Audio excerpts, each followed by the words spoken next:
Հարգելի հեռուստադիտողներ, մենք վերադարձանք եւ շնորհակալ ենք, որ մեզ հետ եք եւ մենք այժմ խոսելու ենք շատ կարեւոր թեմայից։ Վահան Թեքեյանը հայ հասարակական եւ մշակութային կարեւորագույն գործիչ է եւ ինչպես ընդունված է ասել, Սփյուռքի հոգեվոր ձայնը։ Հայաստանի Թեքեյան մշակութային միությունը հայտարարել է ստեղծագործությունների մրցույթ հետևյալ անվանակարգերում՝ գրականություն, հայագիտություն, կերպարվեստ, գունանկար քանդակ, գրաֆիկա եւ դեկորատիվ կիրառական արվեստ։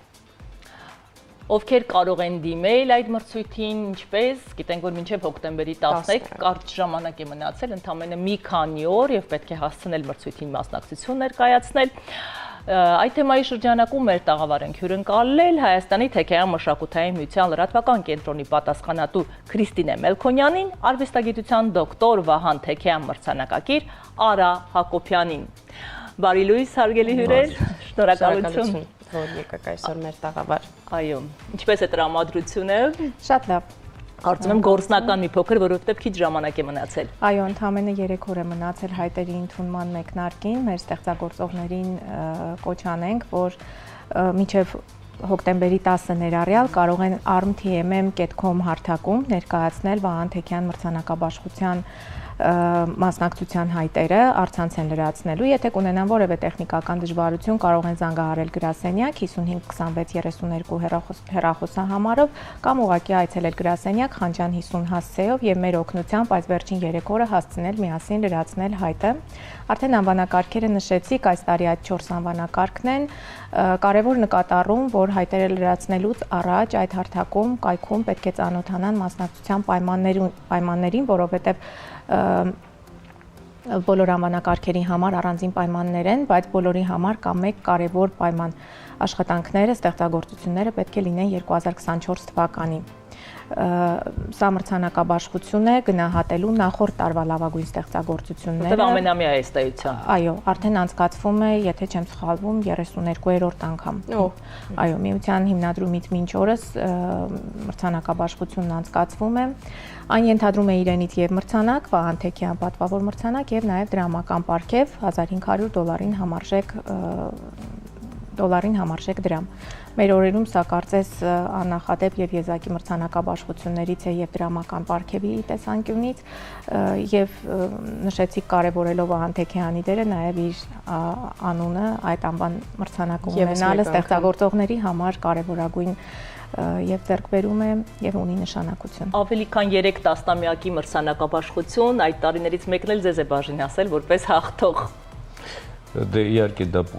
պատվաբեր է ստանալ մրցանակ, որովհետեւ յուրաքանչյուր անգամ երբ խոսում է Վահան Թեքեյան մրցանակաբաշխության մասին, ես հպարտությամբ արձանագրում եմ այն հանգամանքը, որ այսօր բազմաթիվ կարելի ասել այս մեծ փոքր մրցանակաբաշխությունների մեջ Վահան Թեքեյան իր պատվավոր տեղը ունի։ Ինչ առումով, տեսեք, եթե մենք վերադառնանք 30 կամ 35 տարի առաջ խորհրդային շրջանում, այն ժամանակ շատ ավելի խիստ էր ցուցադրությունները, շատ ավելի, այսպես ասած, պատրաստ պետք է լիներ, այո, քննադատական դաշտը շատ համարձակ էր եւ քչերին էր հրաժարվում մրցանակաբաշխություններում հաղթողի կարգավիճակ ունենալ։ Այսօր մի փոքր ավելին է, այսօր այս մասնավոր հարաբերություններ, բնականաբար ցուցասրահներ շատ են, բայց մենք պետք է տարբերակենք որն է հեղինակավորը։ Ոչ թե ամենայն հարգանքս բոլորին, բայց Այո, առաջի հանգամանքը, որ Թեքեյան մրցանակաբաշխությունը դա միջազգային բնույթ է կրում։ Այստեղ հնարավորություն կա աշխարհի յուրաքանչյուր վայրից արվեստագետները մասնակցել, թե գրականության ոլորտի եւ հայ եւ արտասահմանցի։ Եվ հայ եւ արտասահմանցի, այո։ Երկրորդը շատ այսպես գրավիչ է, որ 1500 ԱՄՆ համարժեք դրամ դա այսպես ասած մրցանակայի հաղթողին է արժանանում, դա նույնպես գրավիչ հանգամանք է։ Եվ երրորդ հանգամանքը վայրը մի մշակութային օջախ, որը ունի ավանդույթներ, որը արդեն շուրջ 30-40 տարի իր մշակութային գործունեությամբ կարծես ներկայացնում է Հայաստանի Հանրապետության մշակութային բոլոր ոլորտները եւ այստեղ հեղինակավոր մարդիկ են, թե հանձնաժողովի անդամներ լինում եւ թե մրցանակներին արժանանում։ Սա շատ կարեւոր հանգամանք է, որը պետք է բարձրաձայնել եւ հպարտությամբ ասել, որ ես Վահան Թեքյան մրցանակաբաշխության մրցանակակիր եմ։ Իսկ կարող եք օրինակ մեզ տեղեկացնել, ովքեր են ժյուրիի կազմում ընդգրկված, որ ել ավելի մոտիվացվեն մասնակիցները եւ օրինակ նրանց համար պատիվ լինի, թե անգամով է ընթերցելու, անգամով է տեսնելու նրանց աշխատանքները։ Սովորաբար անվանակարգերի հանձնաժողովների անդամների իսկությունը գաղտնի է պահվում, ելնելով արդեն հայտնի հանգամանքներից։ Սա Հայաստանն է։ Այո,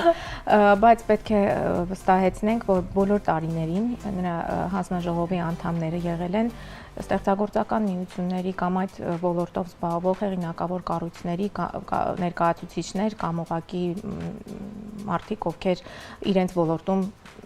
առավել քան կայացած նշանակալի եւ անվանի արդեն մարդիկ են, ստեղծագործողներ են, բայց նրանց իսկությունը ովքեր են եղել, հայտնի է լինում մրցանակաբաշխության օրը, որովհետեւ հանձնաժողովի անդամները եւ հատկապես հանձնաժողովի նախագահը այդ անվանակարգի բոլոր մասնակիցներին ներկայացնում է ինչով էլ առավել այս կամ այն հաղթողը։ Այսինքն այնպես չի, որ միջև վերջ մնում է անհայտ հանձնաժողովի անդամների իսկությունը։ Միևնույն է նրանք իմանում են, բայց ոչ նախապես, քան մրցանակաբաշխության օրը։ Մասնակիցների միտումը ինչպիսին է վերջին տարիներին։ Շատ ակտիվ մասնակցություն են ունենում, այնքան ակտիվ, որ հենց տարեթիվը փոխվում է, արդեն ստեղծագործողները հետաքրքրված են, թե այս տարի որ ժամանակահատվածում է անցկացվելու, որովհետև ինչպես պարոն Հակոբյանն ասաց, սա ավանդույթներ ունեցող եւ հայտնի մրցանակաբաշխություն է եւ ստեղծագործողների շրջանակում բավականին լայն տարածում ունեցող կան անվանակարգեր, որոնք այս 30 տարիների ընթացքում մշտապես անցկացվել են, հատկապես գրականությունը եւ կերպարվեստը։ Ճիշտ է, տարիներ եղել են, որ այդ անվանակարգերը 4-ի փոխարեն եղել են 10-12-ը, բայց այս տարի այդ 4 անվանակարգերում է անցկացվում։ Այնպես որ ստեղծագործողները շատ հետաքրքրված են, երբեք բաց չեն թողնում ու շատ անհանգստանում են երբ է լինելու մրցանակաբաշխությունը, բայց կան ստեղծագործողներ, որոնք նորահայտ են, նոր անուններ են եւ իրենք այդքան լավ չեն տիրապետում դաշտի մրցանակաբաշխություններին անցկացվող եւ այլն եւ իրենց համար շատ կարեւոր են այս ինֆորմացիան տեղեկատվությունը, որ հարթակ ենք մենք, որպես նրանք տեղեկատված լինեն։ Այո, եւ ընդամենը 3 օրում կարող են 1 կամ 2 րոպե հետևում on-line հայտը լրացնելու համար, հետո պետք է գրքերը գրականություն եւ հայագիտություն անվանակարգերի դեպքում մոտեցնեն գրասենյակ, իսկ արդեն կերպարվեստ եւ դեկորատիվ կիրառական արվեստի դեպքում աշխատանքները մոտեցնեն գրասենյակ, որովհետեւ մրցանակաբաշխությունից առաջ կազմակերպվում է բաց ցուցահանդես այս երկու անվանակարգերի համար եւ իրենք մասնակիցները տեսնում են, թե այս անվանակարգում ովքեր են առաջադրված եւ որ ստեղծագործություններն են հավակնում արժանանալու մրցանակ։ Հավանաբար այս տարի կլինի ցուցահանդեսը հոկտեմբերի 17-ին,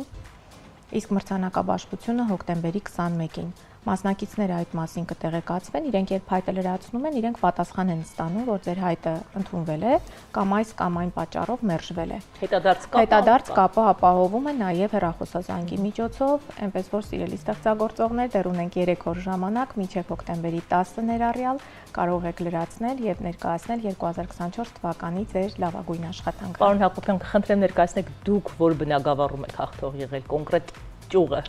Ես կերպարվեստ բնագավառում եմ, այսպես արժանացել մրցանակի, բայց պետք է ասեմ, որ ոչ այդ տարի որ մրցանակի արժանացա, բայց նախորդ տարիներին միշտ ղեկավարում եմ կերպարվեստ ոլորտի այդ հանձնաժողովը։ Կարդալ Թեքեյան սիրում եք։ Բնականաբար սիրես, թե չսիրես, եթե դու ներկայանում ես այդ պատվաբեր մրցանակաբաշխության, դու պետք է ծանոթ լինես եւ պետք է ասեմ, քանի որ դուք հանձնաժողովից հարց տվեցիք եւ Քրիստինեն պատասխանեց, ես հավելեմ, որ հանձնաժողովները շատ էական նշանակություն ու դեր են կատարում, այսպես ասած, արվեստագետի երիտասարդ արվեստագետի կայացման կամ կայացած արվեստագետի, այսպես ասած, ուղու վրա։ Եվ այս կառումով հանձնաժողովները մեզ մոտ Թեքեյան մշակութային միությունում միշտ լինում են 3 եւ ավելին անդամներից եւ իրենց ոլորտի լավագույն մասնագետներից է Դուք փաստորեն համ հանձնաժողովի անդամ եք եղել, համ հաղթող մի անգամ էլ։ Երբ որ ես մրցանակաբարձանը հաղթեցի, այդ տարի հանձնաժողովի անդամ չէի։ Բնականաբար կոռուպցիոն մեխանիզմներ չէ, բացառում ենք այդ։ Որտեղ Թեքեան միություն, այսպես ղեկավարությունը իդեմս Ռուբեն Միրզախյանը շատ խիստ է այդ հարցերով եւ բնականաբար մենք հետևում ենք այդ կանոնադրությանը եւ փորձում ենք եւ սա թափանցիկ ստեղծել ցուցադրությունը Քրիստիանն ասեց արտադրության ժամանակ մարդիկ գալիս են, տեսնում են աշխատանքները, իրենք են իրենց գնահատականները տալիս եւ բնականաբար գիտեք մենք պետք է սատարենք եւ երիտասարդներին առաջ գնալու համար եւ ավակներին իրենց արժանավորեն այսպես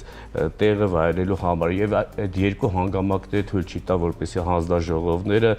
լինեն ինչ-որ վստահություն այո կարևոր բան է որ հետագայում նորից շարունակեն դիմել ինչպես տեսնում ենք հոսքը կա Եվ նաև հետաքրքիր է երիտասարդների մասնակցությունը, կան օրինակ սկսնակ մասնակիցներ նաև այս 4 անվանակարգերում։ Ես վստահ եմ, որ այս ընթացքում եւս ինչ աշխատանքներ բերվել են, հասցրել եք նաև որոշներին ծանոթանալ։ Հավատացեք, հավասարապես բոլոր անվանակարգերում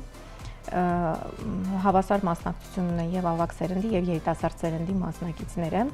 եւ այստեղ պարոն Հակոբյանը շեշտադրեց, որ շատ կարեւոր է երիտասարդների համար էլ նրանց ողջևորելու տեսանկյունից եթե մենք նայում ենք թե այս 32 տարիների ընթացքում ովքեր են արժանացել մրցանակի Վահան Թեքեյան, մենք կտեսնենք այնտեղ մի քանիսին կթվացեք շատ անվանի Սիլվա Կապուտիկյան, Օհան Դուրյան հայտնի, շատ հայտնի Ջիվան Գասպարյան, շատ հայտնի անուններ եւ նրանց կողքին նաեւ նորահայտ ստեղծագործողներ եղել է նաեւ որ ուսանող գեղանկարիչ ուսանող է պարգևատրվել Միքայել Հարությունյանը եւ այստեղ անունները շատ են ունեն գրականության անվանակարգում նորահայտ գրողներ, նոր անուններ են իրենք, բայց իրենց ստեղծագործությունը այդ տարի ներկայացված հայտերի մեջ եղել է լավագույնը եւ այստեղ երկու ստեկ կարևոր եղելության ենք առնչվում, որ կան մարդիկ, ովքեր արդեն անվանի են եւ Վահան Թեքեյան